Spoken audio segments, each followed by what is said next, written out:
Hello, beautiful people. Welcome back to our channel. Yesterday, we were super excited over the fact that peace may likely return back to Anambra and elections arena, judging the fact that finally the court had awarded the a victory to Professor Soludo, and of course giving him a 2 million naira compensation from, of course, those who sued him for all the unnecessary time wasting and all that. So I guess 2 million naira.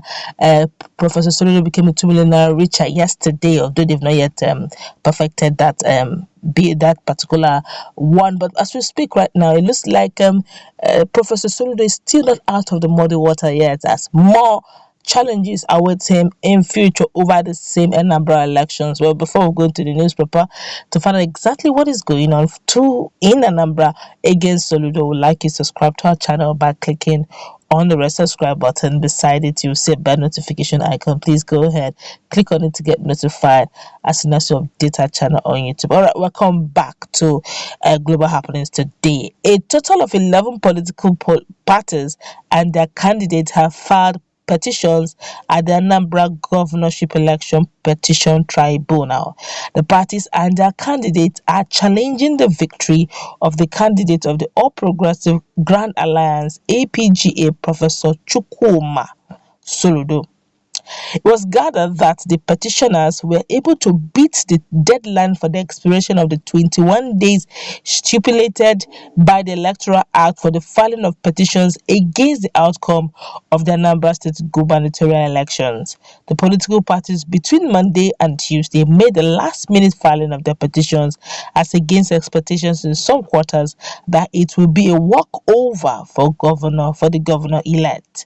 Secretary of the Tribunal, Barrister Surajo Gausu, disclosed to our correspondent that candidates and political parties who have filed petitions among the parties are Senator Andy Oba of the All Progressive Congress APC, who is calling for a declaration that he won a majority of the valid votes cast in the said election.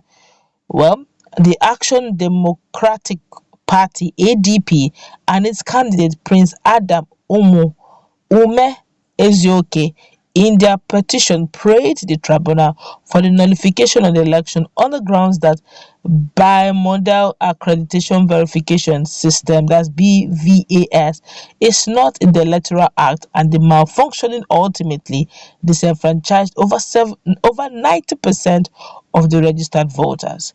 Also, the candidate of the Accord, that's Dr. Godwin Maduka, and his party called for the nullification of the election on the grounds of irregularities. Other parties include the United Patriots, which petitioned the tribunal on the grounds of wrongful exclusion of the party name from the ballots, calling for the nullification of the election, as well as the Green Party and the Action People's Party APP, amongst others. It was also gathered that the three-man panel of tribunal judges is expected to arrive in Anambra State soon. Special advisor to Governor Willie Obiano on political matters, Barrister Ifeatu Obiokoye, told journalists that APGA is not losing sleep over the petitions. He said, "We shall take it as it comes, and we are not losing sleep over those petitions, and do not lose sight of the game plan of a particular party and petitioner by sponsoring some lesser political parties to go to tribunal and later withdraw from the suit and collapse into their benefactors at the end of the day. Our party, the All Progressive Grand Alliance, won the election, and we are prepared to defend our mandate at the tribunal."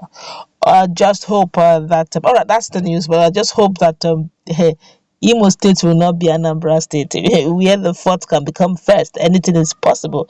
And I also hope that this whole issue of tribunal will not finally rest and end itself in the Supreme Court, where eventually Nigerians will cast their vote on the electoral grounds, but eventually the Supreme Court decides who becomes the governor of a state. And the question is, are we still in democracy with all these moves? It looks like the politicians have found a way around always winning their game, always trying to, whatever happens, they just look for irregularities that will take place on that day, and hit the tribunal for, at it, but it's now left to the judiciary to correct this anomaly, because if they keep getting away with getting a win in the courts, in the judiciary arm of democracy, then we have what we have here is no longer the people, casting their vote, or the rights, the voters rights being encouraged, but rather it's now been who decides who wins. Now it's no longer the voters or the electorate, as the case may be, but it will now be the judges and those who pay the highest bid. And this may not all go well. It will all, at the end of the day, it will make people to begin to wonder, or Nigerians generally, or the citizens, or the voters, or the electorate begin to wonder how true is their vote? How true does their vote count? Is it just mere formality? Let's just go vote, and the court will just determine who will be our governor eventually. Just make sure you buy form, let's look for irregularities and make this thing our thing. If it continues that way, INEC may lose its credibility, it may lose its independability, it may also lose the beauty of the fact that they make a decision, they stand by it, except on very rare situations, rare cases. If not, they should export some cases. If going through, there were always one or two irregularities in elections. We all understand that, but it shouldn't be a situation where you look for irregularities that will cause a lot of mayhem, and at the end of the day, you take it down to court, and at the end of the day, instead of the people's mandate counting, it is now the judge's mandate counting, and it doesn't. Now the question is, are we going to continue this way?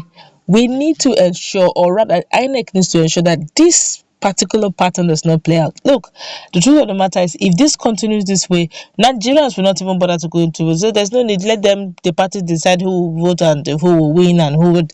It doesn't make any sense. But of course, we all understand this gimmick.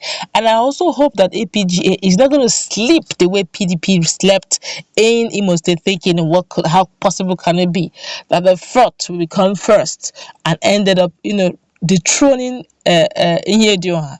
Anything and everything is possible in a game of politics in Nigeria. So don't say you are not losing sleep. I think you should lose a bit of sleep. And what we all understand is the dynamics. All of a sudden, some people coming in with one or two things. But whatever the case is, I think Soludo should have all his arsenals ready. It's not over till it's over yet. What did it took here? There are 9 months after victory has been declared for him to be dethroned.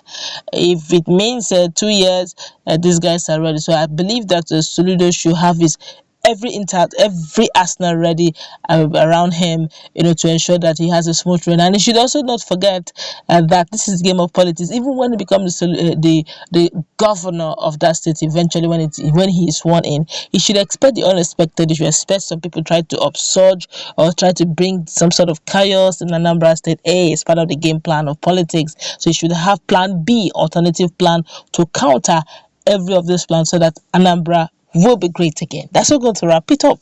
Let's meet in our comment section. What's your take? Do have a nice